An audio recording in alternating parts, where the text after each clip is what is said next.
Première raison qui fait sûr que bon Dieu existait, c'est parce que l'univers est contingent. Qui ça contingence là? Je dis donc bagaille que le contingent, le bagaille ça n'a pas qu'à exister de par lui-même. Il est obligatoirement un commencement et il y a une cause qui fait l'exister. Nous chiens, chat, pieds-bois, moon, planète, étoiles, tout ça qui existait dans l'univers, tout ça qui existait autour de nous, il est contingent, il n'a pas qu'à exister de par eux-mêmes. À un certain moment, il commence à exister et que tout est en cause à existence. Cause ça, obligé très puissant. Parce que l'univers rempli avec énergie et matière. Et cause ça, si c'est lui-même qui à l'origine de ça que les matière et énergie, c'est que lui-même n'est pas constitué de matière et d'énergie. Donc, il est spirituel.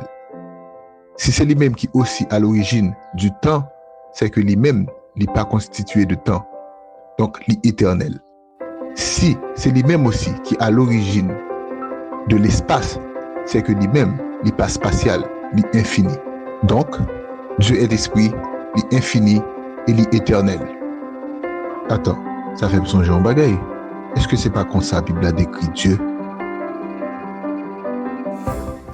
S'il y a eu un début au temps, à l'espace et à la matière, il faut bien qu'il y ait une cause qui soit ni temporelle, ni spatiale, ni matérielle, qui a eu la puissance de créer tout ce qui existe et qui a en même temps tout réglé pour que les atomes puissent exister avec une valeur très précise et que les étoiles puissent brûler 10 milliards d'années et que la vie complexe puisse se développer, toutes choses qui sont infiniment improbables.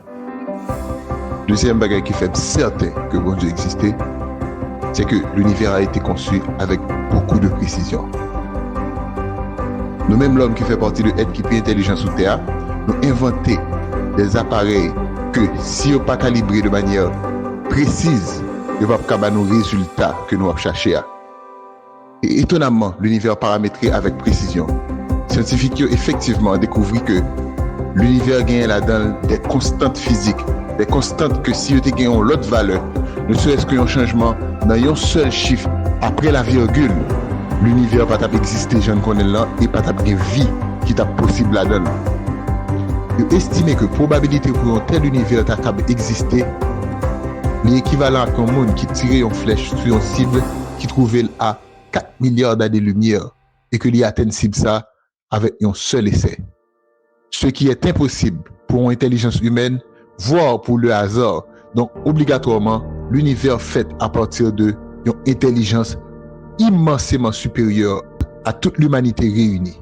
Toutes les données initiales de l'univers, toutes les lois de la mécanique quantique, de la physique, de la chimie, de la biologie, toutes les forces de l'univers, tout ça c'est réglé exactement de manière avec une précision complètement folle pour qu'on puisse être là. Et si on changeait quoi que ce soit de tout ça, le monde n'existerait pas tel qu'on le connaît, il serait incapable de donner la vie. Vous ne pouvez pas imaginer la précision du réglage de l'univers.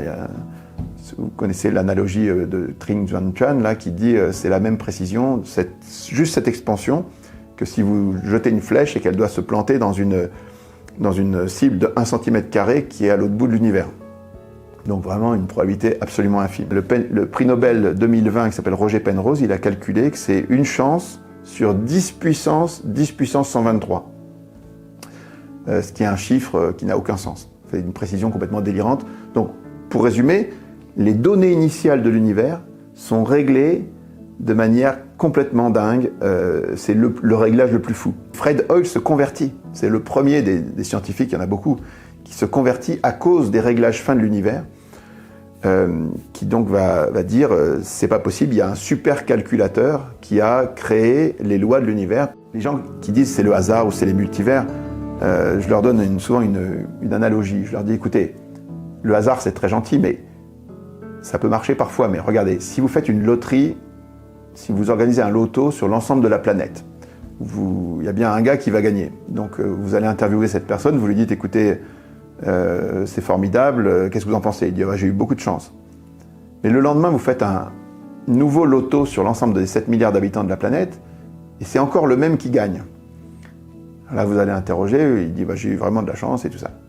Le surlendemain, vous refaites un loto et c'est toujours le même qui gagne. Mais là, c'est la police qui va venir le voir. Et lui, s'il dit qu'il a de la chance, ça ne nous va pas. Il faut une autre explication. Vous voyez, quand il y a trop de chances qui se mettent ensemble coup sur coup, nous, on n'a pas gagné 3 fois à la loterie, on a gagné 30 fois sur des chiffres qui sont bien plus grands que 7 milliards. Comment ça se fait qu'on a gagné? Il faut bien une explication. Et donc, l'explication la plus rationnelle, la plus logique, c'est de dire que ce que dit la Bible, c'est que Dieu est un artisan qui a tout réglé avec mesure, nombre et poids. Einstein disait exactement pareil. Einstein disait « Toute personne sérieusement impliquée en science finira par découvrir qu'un esprit intelligent supérieurement plus grand que celui de l'homme se manifeste dans les lois de l'univers. » Les cieux racontent la gloire de Dieu, et l'étendue manifeste l'œuvre de ses mains.